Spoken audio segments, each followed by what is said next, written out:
जय हिमालय, जय भारत। हिमालय लोग यूट्यूब चैनल में आपका स्वागत है और मैं हूं डॉक्टर हरीश चंद्र लखेड़ा। नेपाल के एकीकरण की जो ये सीरीज चल रही है, इसमें ये दूसरी कड़ी है। पिछली कड़ी में आपने एक छोटे से गोरखा जो क्षेत्र था, वहां से किस तरह इन्होंने गोरखाओं ने इस राज्य की सीमा विस्तार की और अपने राज्यों को बढ़ाया, और कल तक आपने नरभूपाल शाह तक की कहानी सुनी। और अब जो मुख्यतः नेपाल में माना जाता है कि नेपाल का एकीकरण पृथ्वीनारायण शाह के नेतृत्व में हुआ था, मैं उन्हीं की बात करूंगा। लेकिन यह इस नेपाल के जो एकीकरण हुआ था, उसमें बहुत से छल कपट, अत्याचार, दुख, पीड़ा और उसमें बहुत ही दर्दनाक घटनाएं भी हैं। इसमें जो नेपाल जो तब काठमांडू उपत्यका में था और जिसमें 3 राज्य होते थे, और वो नेवार लोग थे जिनके नाम से नेपाल भी बना है, उन नेवारों के नाक कान तक काट दिए गए थे और यह क्रूरता की हद तक वहां पर हुआ था। अपनों को भी उसमें मारा गया और गैरों को तो मारा ही गया था। तो आइए इस कहानी को अब आगे बढ़ाते हैं।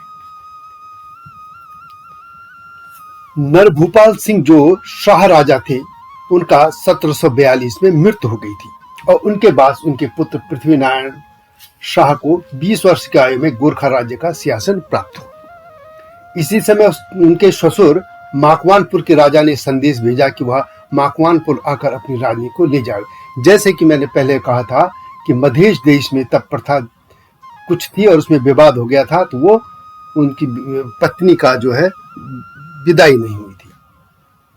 विवाह के समय मानवमालिन्य हो जाने पर भी अपनी भावी विजय योजना के लिए अपने ससुर की सहायता के महत्व को ध्यान में रखकर पृथ्वीनारायण मकवानपुर पहुंच गए थे। किंतु वहां एक साधारण सी घटना को लेकर फिर वहां विवाद हो गया। चूंकि पृथ्वीनारायण शाह उद्यत और क्रोधी स्वभाव के थे, तो उन्होंने एक और घोर कला वहां पे उत्पन्न कर दिया। इससे फिर उनको दोबारा अपनी पत्नी को साथ दिए बिना ही लौटना पड़ा था। मकवानपुर से लौटकर ये 1743 की बात है, पृथ्वीनारायण के पिता की पराजय को धोने के लिए उन्होंने अपने पिता की जो हार हुई थे नवाकोट पर, उस पर फिर दोबारा अधिकार करने की योजना बनाई। उन्होंने विजय थापा के अधीन एक विशाल सेना वहां भेजी। विजय थापा ने शीघ्र ही विजय प्राप्त न होने पर, जब वो विजय थापा उसमें वो जीत नहीं पाए, तो जीत के लिए जो उतावले हो रहे थे पृथ्वीनारायण शाह ने महेश्वर पंत के अधीन दूसरी सेना को नवाकोट भेज दिया। दोनों सेनाओं की प्रतिद्वंदिता तथा नवाकोट के सैन्याधिकारियों की सतर्कता के कारण इस बार भी गोरखालियों की हार हो गई। नवाकोट में मिली पराजय ने पृथ्वीनारायण को अपनी सैन्य दुर्बलताओं की ओर ध्यान देने के लिए विवश कर दिया था। इस घटना के कुछ समय बाद ही, उससे कुछ पहले ही रोहिलों की सेना ने कुमाऊं राज्य को हमला कर दिया था और उनको पराजित कर दिया था। और तब तक गढ़वाल और कुमाऊं और जो चौबीसी, जो ये उधर खसान और जो ये कुमाऊं से जो जुड़ा क्षेत्र था, नेपाल के जो पर्वतीय क्षेत्र थे, वहां पर मैदानी सैनिकों के लिए जीतना उनके लिए दुर्लभ माना जाता है, वो अजेय माने जाते थे पहाड़ी क्षेत्र। लेकिन रोहिलों ने जब कुमाऊं को हरा दिया, तो फिर ये मान लिया गया कि ये अब अजेय नहीं रहे, और रोहिलों ने वहां पे बुरी तरह से लूटमार की थी या अत्याचार की थे। तो ये पूरे प्रदेशों में ये कहानी फैल गई कि वहां रोहिलों ने हरा दिया और वो अत्याचार भी कर रहे। यह बात जब पृथ्वीनारायण शाह को पहुंची, तो उन्होंने समझा कि आखिर ये जीत कैसे गए। तो ये देखा गया कि रोहिलों की जो विजय का श्रेय था, वो उनके जो आयुध, बारूद वाले जो आयुध वो थे, शस्त्र थे, उनका मतलब बारूद का उन्होंने प्रयोग किया था, और उनका जो सैन्य संगठन था उसकी तरफ उन्होंने ध्यान दिया। अब वैसे पृथ्वीनारायण शाह को भी ये जो बारूद था, उसके हथियार थे, उसके बारे में जानकारी मिल गई थी। अब माना जाती कि कपूचिन पादरियों से उनको ये जानकारी मिली थी, क्योंकि वे 1715 से काठमांडू तथा भदगांव क्षेत्र में ईसाई धर्म का प्रचार कर रहे थे। और इसके अलावा बनारस से नेपाल आने वाले व्यापारियों से भी पृथ्वीनारायण शाह ने अंग्रेजों जो ये बारूद वाला जो हथियार यूज करते थे उसके बारे में सूचनाएं प्राप्त कर दी थी। उन दिनों नेपाली सैनिकों के आयुध जो हथियार थे वो धनुष, बाण, ढाल, तलवार, खुकरी और भुजाली तथा लंबे बर्छी तक ही सीमित थे। पड़ोसी राज्यों को पराजित करने के लिए पृथ्वीनारायण शाह ने नए ढंग के बारूद वाले अस्त्रों को जुटाने का संकल्प किया, क्योंकि जो रोहिलों की जीत के बाद उनको लगा कि अब उनको भी बारूद के हथियार रखने चाहिए। अपने राज्य का प्रबंध वह अपने विश्वस्त पात्र काजी यानी मंत्री कालू पांडे को सौंपकर अपने साथ थोड़े से विश्वासपात्र व्यक्तियों को लेकर बनारस पहुंच गए। वहां अपने ससुर अहिमान सिंह तथा एक अवस्थी साधु की सहायता से उन्होंने बड़ी मात्रा में बारूद और बारूद वाले बंदूकों को खरीदा। इस सामग्री को लेकर वे सैनिक शिक्षा के ज्ञाताओं का प्रबंध करके वे अपने राज्य लौटे। उन्होंने गोला बारूद बनाने तथा बंदूक के निर्माण के लिए 2 कारखाने भी स्थापित किए थे। अब मैदान से उन्होंने 2 मुस्लिम भी बुलाए थे, शेख जबर और मोहम्मद तकी, और इसके अलावा भैरव सिंह गोरखाली। ये सब सैनिकों को बंदूक चलाने की शिक्षा देने लगे, यानी वे अपनी सेना को मजबूत करने लगे थे।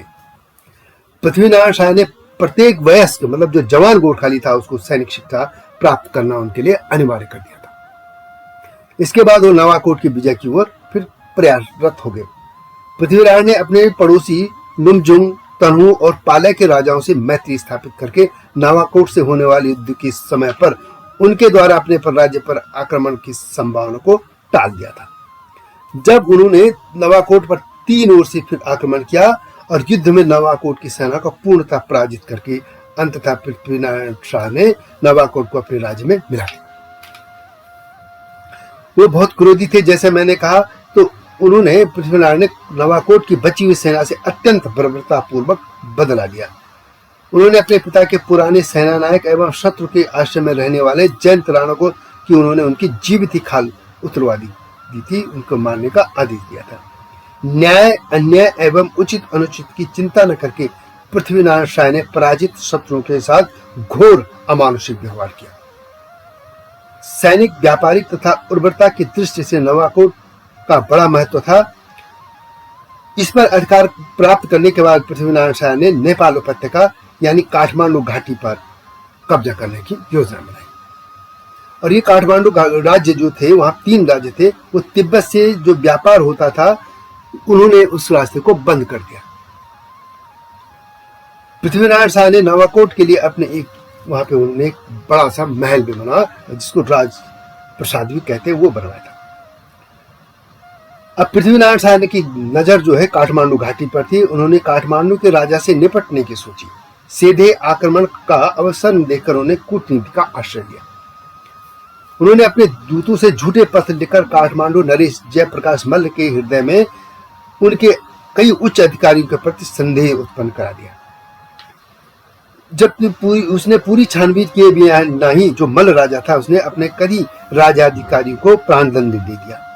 और जब उन्हें इस भीड़ का विदित हुआ, पता चला, तो वो देर हो चुकी थी। इसके बाद पृथ्वीनारायण शाह के पुत्र को उन्होंने, जो राजा थे जयप्रकाश मल्ल, उन्होंने पकड़वाने की कोशिश की और उसमें उन्हें जैसी ब्राह्मणों का सहारा लिया। षड्यंत्र का भेद खुल जाने पर पृथ्वीनारायण शाह ने उन जैसियों को प्राणदंड दे दिया जो ब्राह्मण थे। इसके अलावा उन्होंने जैसी जाति के सभी ब्राह्मणों को सदा के लिए ब्राह्मणों के अधिकारों से वंचित कर दिया। तब से जैसी जाति के ब्राह्मण पुरोहिताही नहीं कर सकते थे, वो पुरोहितों का कार्य उनसे छीन लिया गया था और उन्हें पायलागुन नहीं किया जाता, अर्थात उन्हें जो दूसरी जातियों के लिए पायलागुन जो नमस्ते करते थे वो भी नहीं किया जाता था। उन्हें ब्राह्मणेतर जातियों के समान राजा का अभिवादन करना पड़ता था तथा अपराध करने पर उन्हें प्राणदंड भी दिया जा सकता था, जबकि अन्य ब्राह्मणों को राजा का अभिवादन करने तथा प्राणदंड से मुक्ति थी। इसके बाद तनहूर नरेश की बात करते हैं। गोरखा नरेश के विजय मानों को देखकर चौबीसी के नरेशों का आतंकित होना स्वाभाविक था। चौबीसी जो मतलब पश्चिम की तरफ थे, 22 और 24, उधर 22 भी राज्य थे और 24 राज्य इस तरह के थे। पृथ्वीनारायण शाह ने नवाकोट पर अधिकार कर लिया तो तनहू के राजा ने काठमांडू के राजा के पास दूत भेजकर गोरखाली राजा का विरोध करने के लिए संयुक्त मोर्चा बनाने का अनुरोध किया। काठमांडू घाटी में मतलब मल्ल राजाओं के जो थे, जो नेवार थे, उनके शासन था। 1755 में तब पर्वत और लुमजुंग राज्य की सम्मिलित सेना ने सिहान चौक में गोरखाली सेना से युद्ध किया। नरहून तनहू नरेश ने पर्वत और लमचुंग की सहायता की थी, इसलिए पृथ्वीनारायण ने तनहू नरेश से निपटने के लिए अब उन्हें छल का आश्रय लिया। उन्हें लगा कि अब जीत नहीं पाएंगे, तो उन्हें छल फिर एक बार कपट किया। उन्होंने तनहू नरेश के राजगुरु गोरेश्वर पंत से उन्होंने एक निवेदन किया कि वह उस राजा से मित्रता करना चाहते थे, और जो गोरेश्वर पंत थे उन्होंने पृथ्वीनारायण के पिता नरभूल पाल को एक मंत्र भी दिया था। अपने गुरु की मध्यस्थता पर विश्वास करके तनहू नरेश निशस्त्र होकर निश्चिंत होकर पृथ्वीनारायण से मिलने के लिए चले आए। जब दोनों राजा मिल रहे थे, उसी समय पृथ्वीनारायण के संकेत पर उसके सैनिकों ने बालों के नीचे जो अपने हथियार छिपाए थे वो निकालकर निशस्त्र, जो मतलब हथियार विहीन थे, तनहू नरेश को पकड़कर बंदी बना लिया था। विरोध करने पर पृथ्वीनारायण शाह ने अपने पिता के वृद्ध गुरु गोरेश्वर पंत को निर्वासित कर दिया। यानी जो गोरेश्वर पंत थे, जब उन्होंने विरोध किया तो उनको उस राज्य से ही निकाल दिया, और जिसका उन्होंने खड़का नरेश के साथ धोखे से छल कपट करके उसको तो हत्या ही कर दी थी, इनको उन्होंने बंदी बना दिया था। इसके बाद नवाकोट की वजह से पृथ्वीनारायण की शक्ति बहुत बढ़ गई थी। तनहू नरेश को बंदी बना लेने और उसका आतंक और भी बढ़ गया था। अब उसे नेपाल उपत्यका के चारों ओर के महत्वपूर्ण ठिकानों पर अधिकार जमाना शुरू कर दिया था। काठमांडू घाटी उपत्यका की जो समृद्धि थी, उनकी जीवन शैली थी, उसको पर लालयित होकर पृथ्वीनारायण शाह किसी भी तरीके से वहां अपना राज स्थापित करना चाहते थे, और इसके लिए उन्होंने कई बार हमले भी किए पहले भी, लेकिन लगातार नाकाम रहे। और उन्होंने अपने मामा से भी कहा था कि वे किसी भी तरीके से इस क्षेत्र पर कब्जा करना चाहते हैं। क्योंकि बचपन में वो उस क्षेत्र में रह चुके थे, इसलिए काफी कुछ जानते थे, और कहा जाता है कि इसी दौरान उन्होंने एक बार वेश बदल कर भी उस इलाके का उन्होंने भ्रमण किया था और वहां की सारी स्थिति का जायजा लिया था। अब 1757 मई में उन्होंने नेपाल उपत्यका के अंतर्गत स्थित सैन्य दृष्टि से अत्यंत महत्वपूर्ण स्थान कीर्तिपुर पर आक्रमण किया। युद्ध में उसकी पराजय हुई। यद्यपि पृथ्वीनारायण अपने प्राण बचाकर रात ही रात नवाकोट भागने में सफल हो गए, किंतु उनके कई सैकड़ों सैनिक और उनके सुयोग्य मंत्री कालो पांडे के साथ युद्ध में मारे गए। इससे गोरखाली राज्य को इतनी भारी क्षति पहुंची कि पृथ्वीनारायण शाह 2-3 वर्षों तक अपना विजय अभियान प्रारंभ न कर सके।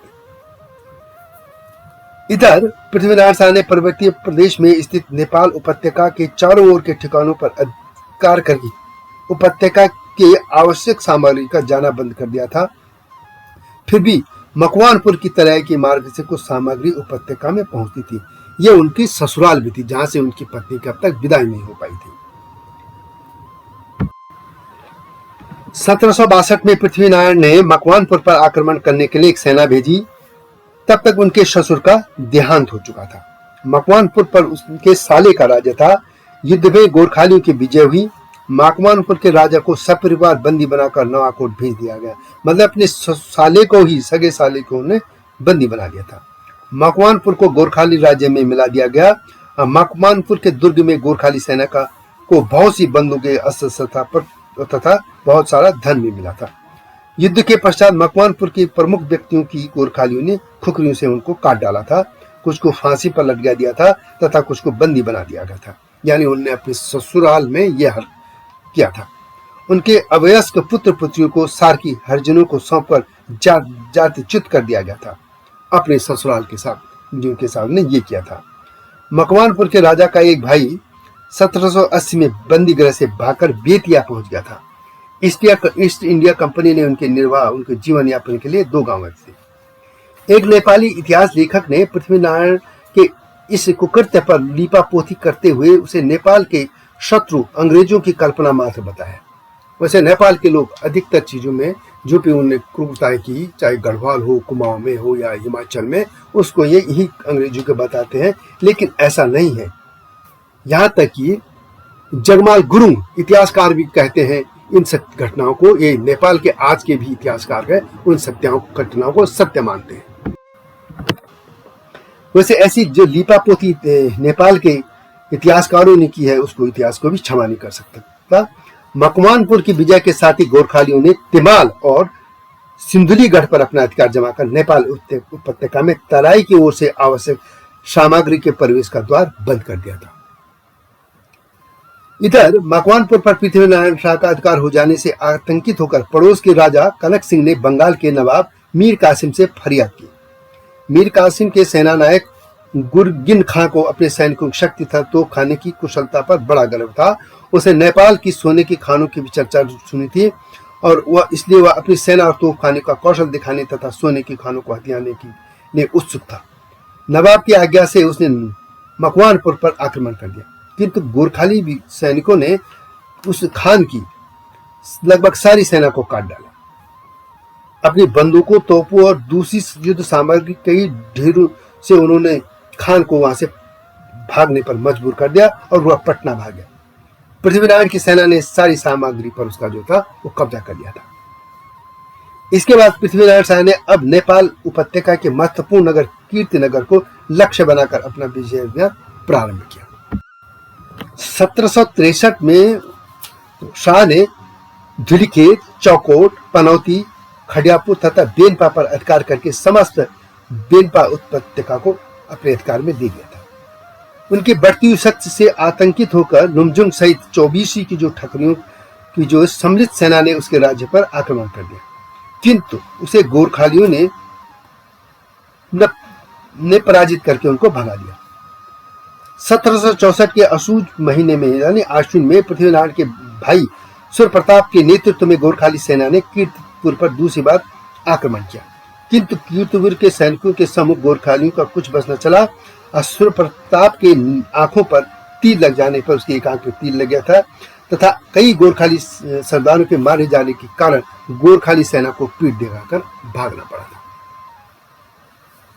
तब पृथ्वीनारायण शाह ने कीर्तिपुर को चारों ओर से घेर दिया। वहां किसी भी प्रकार की सामग्री जाना सर्वथा बंद करके निवासियों को तरफाना आरंभ कर दिया। वह अपनी कुछ सेना को भी दुर्ग में प्रवेश कराने में सफल हो गए। गोरखेली राजा की ओर से समस्त नागरिकों को एवं दुर्गवासियों को क्षमादान करने की घोषणा की गई। दीर्घ काल के घेरे से परेशान कीर्तिपुर के निवासियों ने गोरखालियों की घोषणा पर विश्वास करके आत्मसमर्पण कर दिया।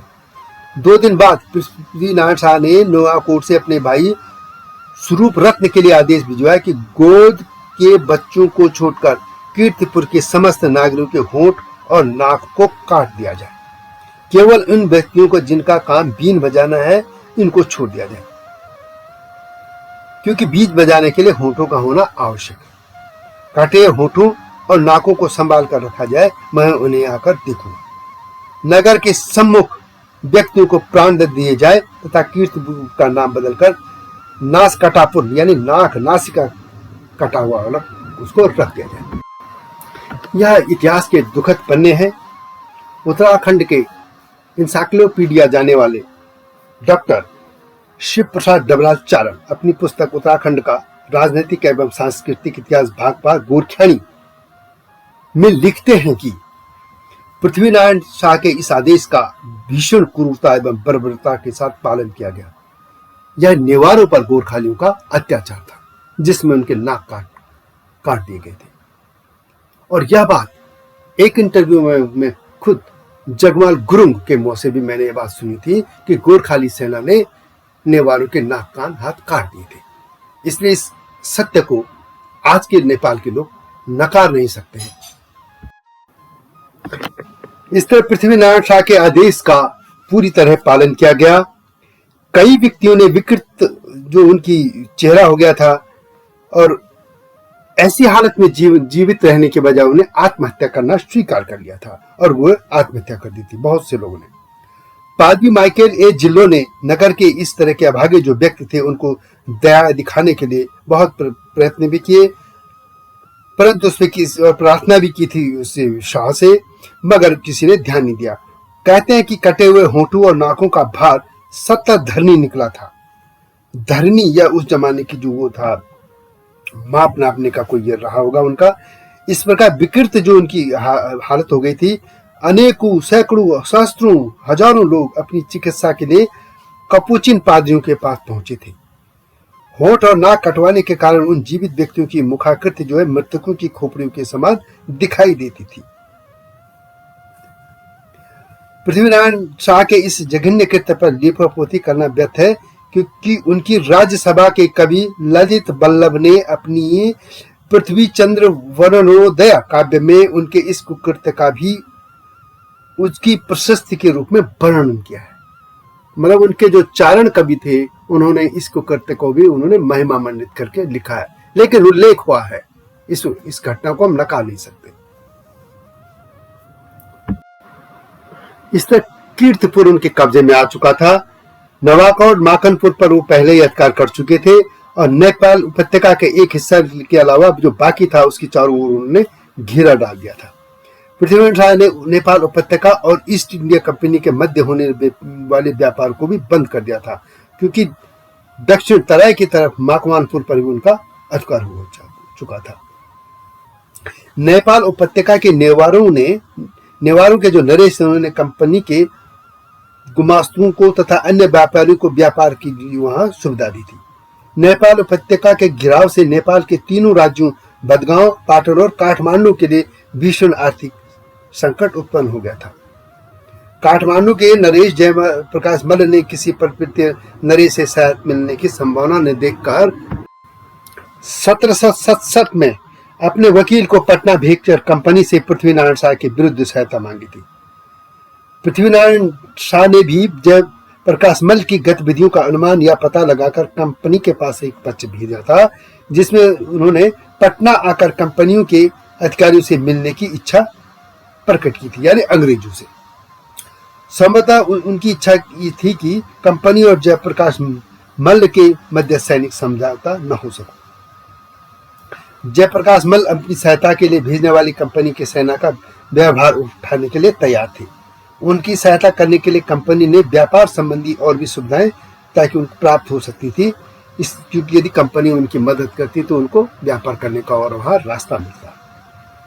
बक्सर के युद्ध में विजय पाने वाली कंपनी को 1764 में बेतिया का जिला प्राप्त हो चुका था और उस जो जिला उनके हाथ आ गया था उस पर गोरखालियों की छापों की और लूटमार करने की आशंका बनी रहती थी। इसलिए बेतिया की रक्षा के लिए अपने व्यापार को नेपाल होकर तिब्बत और चीन से आगे ले जाने के लिए तथा तराई के वनों के उपयोग की योजना की सफलता के लिए कंपनी ने जयप्रकाश को सैनिक सहायता देने का निश्चय कर लिया था। 30 अप्रैल 1767 को कंपनी की ओर से पृथ्वीनारायण शाह को पत्र भेजा गया कि वो कंपनी के मित्र नेपाल के राजा के राज्य पर डाले गए घेरे को उठा दे, अन्यथा कंपनी उसे अपना शत्रु समझेगी। यानी पृथ्वीनारायण शाह को पत्र भेज दिया गया था कि तो भाई ये घेरा उठा लो, लेकिन उसने इसकी चिंता नहीं की और घेरा भी नहीं उठाया। कंपनी ने नेपाल को जाने वाले मार्ग में पड़ने वाली घटनाओं को पूरी छानबीन किए ही अपनी सेना वहां भेज दी थी और उस सेना के साथ भोजन वगैरह भी ठीक से व्यवस्था नहीं की। और कैप्टन किनलॉक के अधीन एक सेना की टुकड़ी 2800 उसमें सैनिक थे वहां को चल गया, यानी बिना तैयारी के वो पहाड़ों की ओर चल पड़े। और उसी दौरान वर्षा भी शुरू हो गई थी और बागमती नदी में भी का जो पुल था वो बाढ़ से बह गया था। और जब उनके बाद भोजन की भी तैयारी नहीं थी, रास्ता भी बारिश से टूट गया था, तो सेना का मनोबल टूट गया और वो वहां से वापस विवश हो गए लौटने के लिए। किनकौल जो था उनका अफसर, उसको लौटना पड़ा। तब पृथ्वीनारायण शाह की सेना ने जो था उसने इनका पीछा शुरू कर दिया और इसमें क्या हुआ कि बहुत से उसके सैनिक भी मारे गए और उसकी युद्ध की जो सामग्री थी वो भी वहीं छूट गई थी और उसके 2800 सैनिकों में से मात्र 800 ही तराई पहुंच सके। और इस तरह जो अंग्रेज सेना नेपाल उपत्यका के जो है जयप्रकाश जो मल्ल थे उनको जो सहायता देना चाहते थे उनको सहायता नहीं पहुंचा पाए, अंग्रेजों की सहायता उनको नहीं मिल पाई और इस तरह अब पृथ्वीनारायण शाह के लिए रास्ता आसान हो गया था। दुर्जय समझे जाने वाली कंपनी की सेना को भगा देने से पृथ्वीनारायण शाह का आतंक और भी बढ़ गया था। फिर भी नेपाल उपत्यका पर सरलता से अधिकार न होते देख पृथ्वीनारायण शाह ने उपत्यका की घेराबंदी को और भी कठोर कर दिया। नेपाल उपत्यका में अन्नादि का तो प्रचुर मात्रा में होता था, किंतु नमक, वस्त्र आदि उनको बाहर से ही लेना पड़ता था। पृथ्वीनारायण शाह ने अपनी सेना को आदेश दिया कि यदि कोई व्यक्ति थोड़ा सा नमक या रुई लेकर उपत्यका की ओर जाता हो मिल जाए तो उसे तुरंत मार के निकट ही किसी पीठ पर पेड़ पर लटकाकर फांसी दे दी जाए। इस आदेश का बड़ी क्रूरता के साथ पालन किया गया। उपत्यका के निकट के गांव के संपूर्ण निवासियों को उन्होंने उपत्यका में वस्तु पहुंचाने के संदेह में भीषण क्रूरतापूर्वक हत्या करवा दी थी। 1769 में जब फादर जेसेपी उस प्रदेश में पहुंचा तो वह अनेक व्यक्तियों को उसने पेड़ों पर लटका हुआ पाया था और वह दंग रह गया था। ऐसे क्रूर व्यवहार से भी जब उपत्यका निवासियों ने आत्मसमर्पण नहीं किया तो पृथ्वीनारायण शाह ने कूटनीति तथा झूठे आश्वासनों और प्रलोभनों का आश्रय लेकर उपत्यका के विभिन्न राज्यों के राज्याधिकारियों को प्रमुख व्यक्तियों को अपनी ओर मिलाने का प्रयत्न किया। अब जो नेपाल उपत्यका में उसके कब्जा कैसे हुआ, इसकी दर्दनाक कहानी है वह है कि अंततः रविवार 25 सितंबर 1768 की रात्रि का एक घटना हुई। वहां पे इंद्र यात्रा का उत्सव मनाया जा रहा था। इंद्र यात्रा आज भी वहां पे मनाई जाती है। उस रात्रि में सुसंस्कृत नेवार जाति के लिए भीषण काल रात्रि वो जो परिवर्तित हो गई थी। नेवार जाति को आज भी नेपाल के सुसंस्कृत समाज माना जाता है। नेवार वास्तव में एक इलाके है, जैसे गढ़वाल क्षेत्र के गढ़वाली, कुमाऊं क्षेत्र के कुमाऊनी कहे जाते हैं, वैसे ही जो नेवार नेपाल उपत्यका है जो काठमांडू घाटी थी वहां के नेवार इनको कहा जाता है। परंपरा के अनुसार उस उत्सव में राजा प्रजा 8 दिन तक नृत्य गान मदिरापान में मदमस्त होकर आनंद मनाते थे। उस दिन अर्धरात्रि समय तक काठमांडू के सभी नागरिक मदिरा में मदमस्त होकर उत्सव मनाते रहे थे। अर्धरात्रि के समय 3 गोरखाली सेनाओं ने काठमांडू पर 3 ओर से आक्रमण किया। इनमें से एक सेना जिसका नेतृत्व स्वयं पृथ्वीनारायण शाह कर रहे थे सरलता से काठमांडू में हनुमान कोटा तक पहुंच गई और जनता में भगदड़ मच गई थी।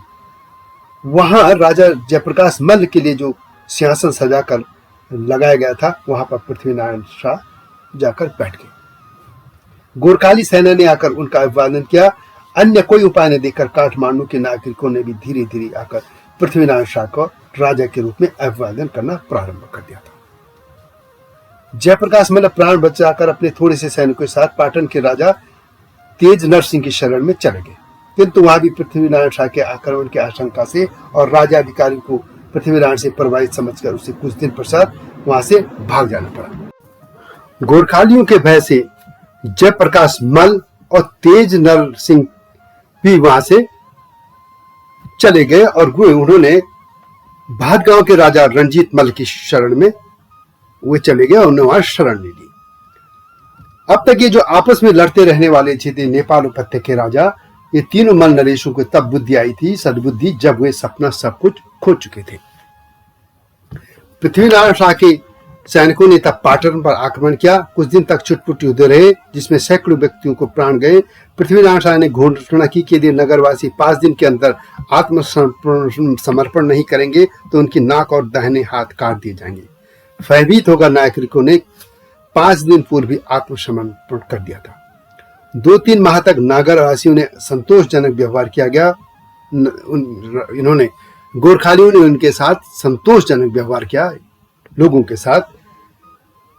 लेकिन जिस दिन पृथ्वीनारायण शाह ने नगर में प्रवेश करना था उस दिन अनेक प्रतिष्ठित नागरिकों को नगर के बाहर नदी के तट पर, जहां वे पृथ्वीनारायण शाह के स्वागत के लिए बुलाए गए थे, बंदी बना लिया गया। तब उसने अपनी सेना के साथ उन्होंने जो नगर में प्रवेश करके सिंदूर यात्रा का उत्सव मनाया।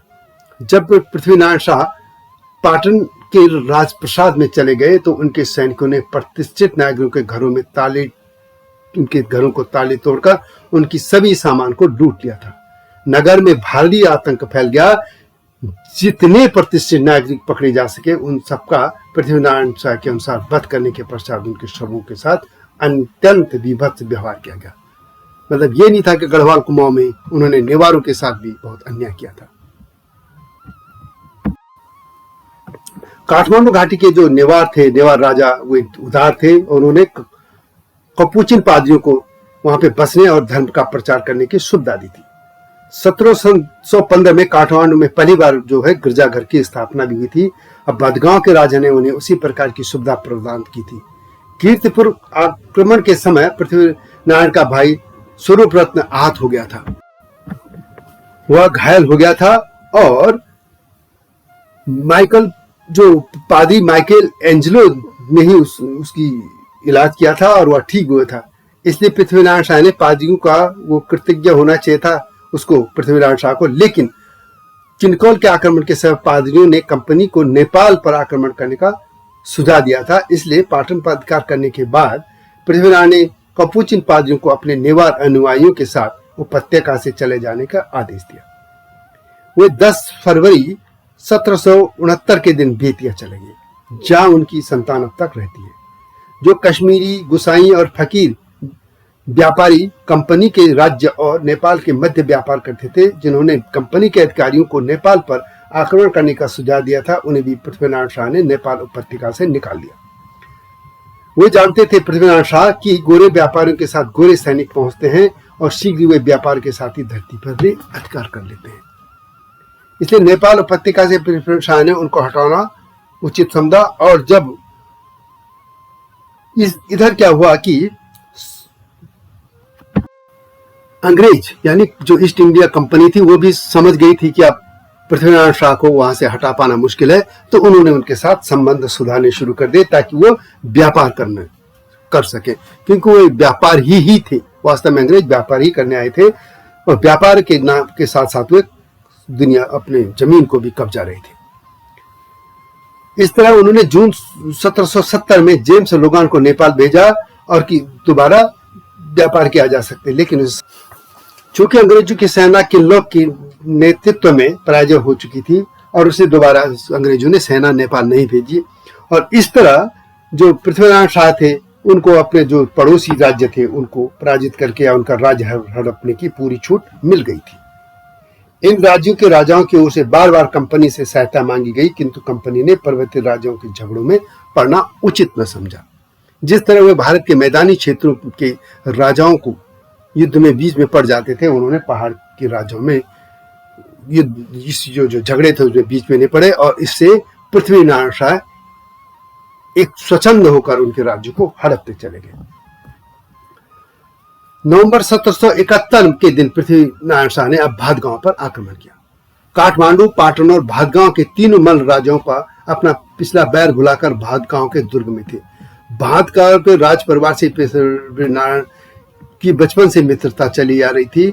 उसने भादगांव नरेश रणजीत मल्ल के 7 पुत्रों को विश्वास दिलाया था कि तुम्हारा राज्य तुम्हारे पास ही रहेगा, तुम नाम मात्र के लिए मेरी अधीनता स्वीकार कर। या विश्वास जब वो सातों भाई हो गए तो उन्होंने पृथ्वीनारायण सेना को भादगांव की परिखा के अंदर आने की सुविधा दी थी। दुर्ग के अंदर काठमांडू नरेश जयप्रकाश मल्ल के सैनिकों के साथ गोरखाली सैनिकों का युद्ध छिड़ गया। जयप्रकाश नारायण की दाहिनी जंघा पर गोली लगने से वहीं गिर पड़े और कुछ दिनों बाद उनकी मृत्यु हो गई। पाटन के राजा तेज नरसिंह मल्ल को पृथ्वीनारायण शाह ने लक्ष्मीपुर में बंदी बनाकर रख दिया। वही कुछ दिन बाद उनकी मृत्यु हो गई। भादगांव के अपने मीत बाबू मतलब मित्रता के पिता धर्मपिता, क्योंकि बचपन में वो यहाँ रहे थे, तो पृथ्वीनारायण शाह ने वृद्ध रणजीत मल्ल को उसे काशी जाने की अनुमति दी थी। रणजीत मल्ल के 7 पुत्रों के साथ भी जिसे उन्होंने मीत भाई बनाया था उसने विश्वासघात किया और उनका सर्वस्व हरण करने के पश्चात उसने उनमें से कुछ की नाक कटवा दी। भादगांव नरेश की अंधी माता जब अपने पौत्र की विधवा पत्नी के साथ बनारस जा रही थी तो पृथ्वीनारायण शाह की आज्ञा से उसके रत्न जड़ित हार को उसने छीन लिया था। और इसके बाद अब उन्होंने 24 अभियान किया था। अब इसका बाद हुए पश्चिम की ओर अपने युद्ध और विजय अभियान की ओर सोचने लगे थे।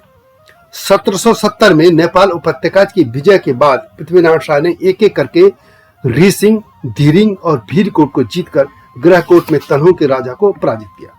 फिर गुरहू, पयू, धमाकोट को जीतकर उन्होंने अपने पुराने शत्रु लमचुंग नरेश से युद्ध किया। लमचुंग के राजकुमार को बंदी बनाकर उसने काठमांडू भेज दिया गया। अब 24 के राजाओं को बुद्धि ठिकाने उनको आ गई थी। सबने मिलकर गोरखालियों से युद्ध किया। गोरखा जनरल कार सिंह बसनेत युद्ध में मारा गया तथा गोरखाली काजी यानी मंत्री वंशराज पांडे भी घायल होकर शत्रु दल ने उन्होंने बंदी बना लिया था। ये जो 24 राजे थे। पृथ्वीनारायण शाह ने सप्तगंडकी के प्रदेश पर अधिकार करने की भी योजना उनकी असफल हो गई थी और उनकी सेना का एक महत्वपूर्ण अंश इन युद्धों में नष्ट हो गया था। इसके बाद वो सप्तकौशिकी की ओर बढ़े। सप्तगंडकी में पराजित होकर पृथ्वीनारायण शाह ने पूर्व की ओर सप्तकौशिकी तथा किरात पर अधिकार करने की योजना बनाई, क्योंकि किरातों की भूमि आगे सिक्किम तक जाती थी। पूरा पूर्व का क्षेत्र जो आजकल के दार्जिलिंग है, सिक्किम में, सब किरातों के अधिकार में थे। पृथ्वीनारायण शाह ने किरातों के गांवों पर अधिकार करते हुए उनकी जो सेना थी अरुण नदी के तट पर पहुंच गई। वहां 1773 में उन्होंने किरातों को अंतिम युद्ध में पराजित कर दिया। इस समय गोरखालियों ने चौदंडी के राज्य पर भी अधिकार कर लिया था। चौदंडी के राजा कर्णसेन ने भागकर मोरंग के राजा के यहाँ विजयपुर में शरण ली।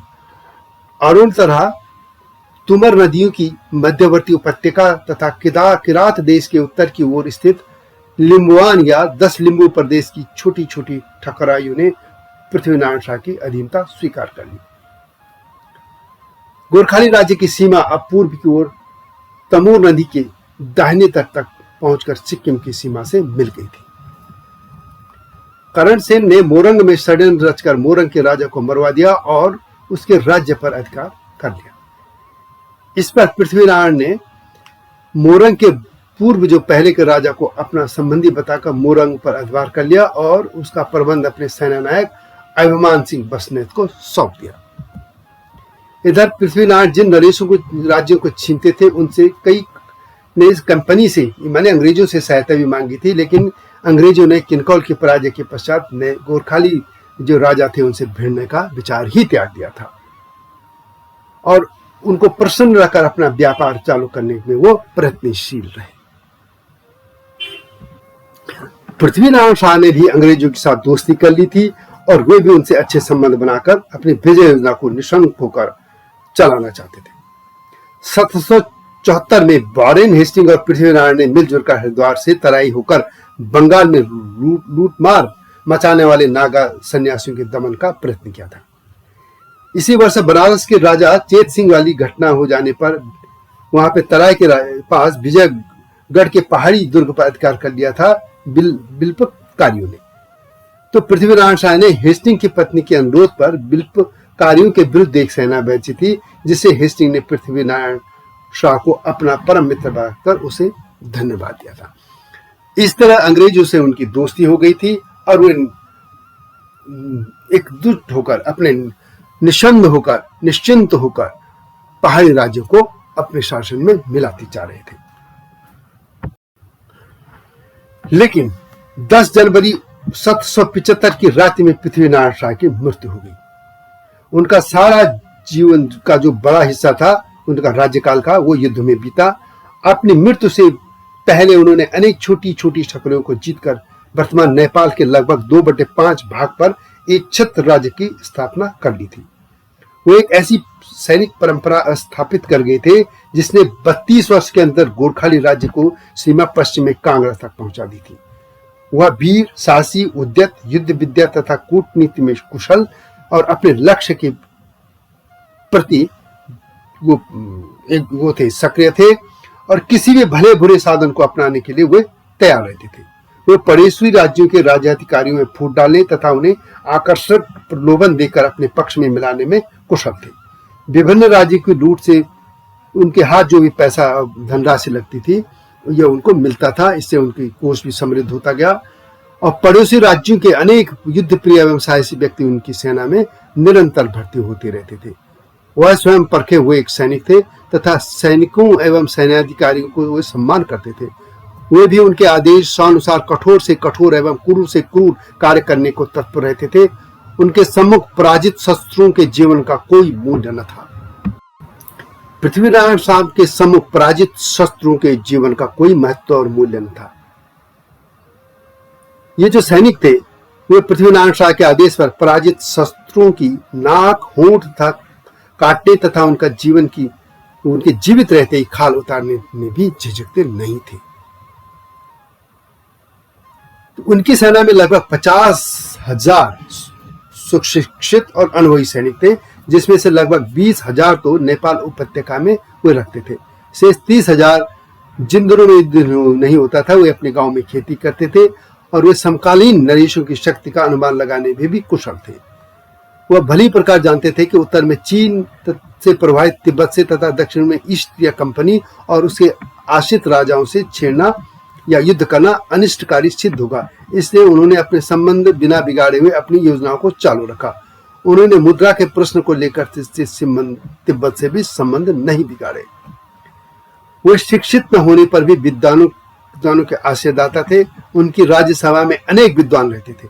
उनके सभा कवि ललिता बल्लभ ने संस्कृत में पृथ्वी चंद्र वर्णोदय काव्य की रचना की थी। उनके नवाकोट तथा काठमांडू में भव्य प्रसादों के उन्होंने निर्माण किया था। महिपत शाह के समान उसने भी वस्त्र पहनकर भोजन बनाने, परोसने और जीवने की प्रथा प्रचलित कर दी थी।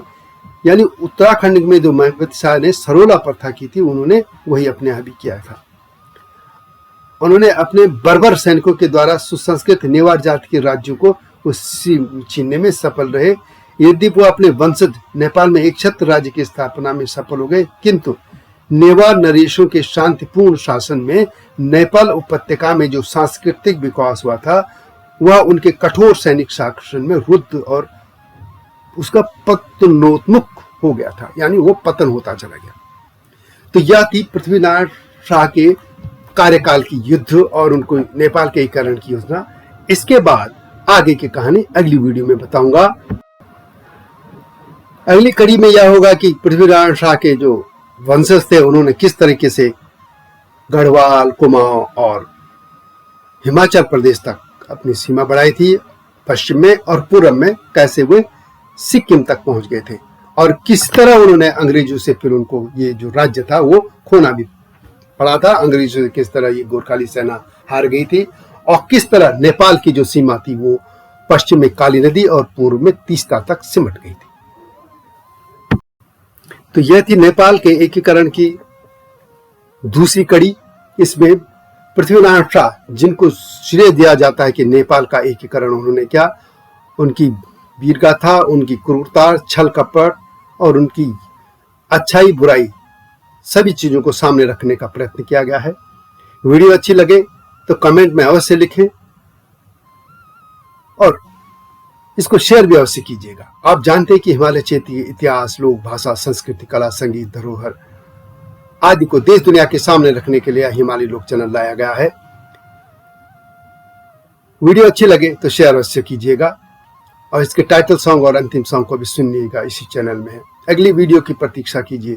तब तक जय भारत, जय हिमालय, जय भारत। हिमालय पे पेड़ हो तो गीत गाएंगी नदियाँ, गीत गाएंगी नदियाँ। पेड़ों पे चिड़िया है तो गीत गाएंगी नदियाँ, पेड़ों पे चिड़िया है तो गीत गाएंगी नदियाँ। माँ की लोरी जैसे होते हैं नदियों के गीत।